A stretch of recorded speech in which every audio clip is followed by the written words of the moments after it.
എല്ലാവർക്കും നമ്മുടെ പുതിയൊരു വീഡിയോയിലേക്ക് സ്വാഗതം. നമ്മുടെ ഇന്നത്തെ വീഡിയോയിൽ കുറേയധികം നമ്മളുടെ സബ്സ്ക്രൈബേഴ്സ് GDSൻ്റെ സെക്കൻഡ് ലിസ്റ്റ് എന്ന് വരുമെന്ന് ചോദിച്ചിരുന്നു. സോ അതിനെപ്പറ്റിയിട്ടാണ് ഇന്നത്തെ വീഡിയോയിൽ പറയുന്നത്. വീഡിയോ കിടക്കുന്നതിന് മുന്നേ നമ്മളുടെ ചാനൽ അതിട്ട് കാണുന്നവർ ചാനൽ സബ്സ്ക്രൈബ് ചെയ്തേക്കുക. അതുപോലെ തന്നെ വീഡിയോ ഇഷ്ടപ്പെട്ടിട്ടുണ്ടെങ്കിൽ വീഡിയോ ലൈക്ക് ചെയ്യുക, വീഡിയോ മാക്സിമം ഷെയറും കൂടെ ചെയ്തേക്കുക. അപ്പോൾ SLCയുടെ മാർക്കിൻ്റെ അടിസ്ഥാനത്തിൽ നേടാവുന്ന ഗ്രാമീൺ ഡാക് സേവകിൻ്റെ ആദ്യത്തെ റിസൾട്ട് മാർച്ച് 21 പ്രസിദ്ധീകരിച്ചിരുന്നു. ഏപ്രിൽ 7 വരെയാണ് വെരിഫിക്കേഷന് സമയം അനുവദിച്ചിരിക്കുന്നത്. ഏകദേശം 2 ആഴ്ചയോളം വെരിഫിക്കേഷന് വേണ്ടിയിട്ട് സമയം അനുവദിച്ചിട്ടുണ്ട്.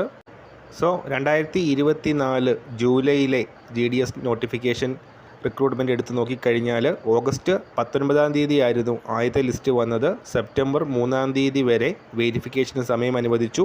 അതിനുശേഷം രണ്ടാമത്തെ ലിസ്റ്റ് വന്നത് സെപ്റ്റംബർ 17 ഒക്ടോബർ 3 വരെ വെരിഫിക്കേഷന് സെക്കൻഡ് ലിസ്റ്റിലുള്ളവർക്ക് സമയം അനുവദിച്ചിരുന്നു. അതായത് ആദ്യത്തെ ലിസ്റ്റിൻ്റെ വെരിഫിക്കേഷൻ അവസാനിക്കുന്ന തീയതി കഴിഞ്ഞ് ഏകദേശം 2 ആഴ്ച കഴിഞ്ഞപ്പോൾ രണ്ടാമത്തെ ലിസ്റ്റ് പ്രസിദ്ധീകരിക്കുകയുണ്ടായി. അപ്പോൾ ഈ തവണ ഏപ്രിൽ 7 വരെയാണ് വെരിഫിക്കേഷന് സമയം അനുവദിച്ചിരിക്കുന്നത്. അപ്പോൾ കഴിഞ്ഞ തവണ പിന്തുടർന്ന പാറ്റേൺ അനുസരിച്ചാണെങ്കിൽ 2 ആഴ്ച കൊണ്ട് തന്നെ ഏപ്രിൽ 21 തന്നെ ഈ വട്ടത്തെ രണ്ടാമത്തെ ലിസ്റ്റ് വരും എന്നാണ് എക്സ്പെക്റ്റ് ചെയ്യുന്നത്. സോ ഒഫീഷ്യലായിട്ടുള്ള അറിയിപ്പ് വന്നിട്ടില്ല. വരുന്ന സമയത്ത് നമ്മളുടെ ചാനലിലൂടെ അറിയിക്കുന്നതാണ്. അപ്പോൾ ഈ കാര്യശരീരം നമ്മൾ ഇന്നത്തെ പുതിയൊരു വീഡിയോയുമായിട്ട് ഉടൻ തന്നെ കാണാം.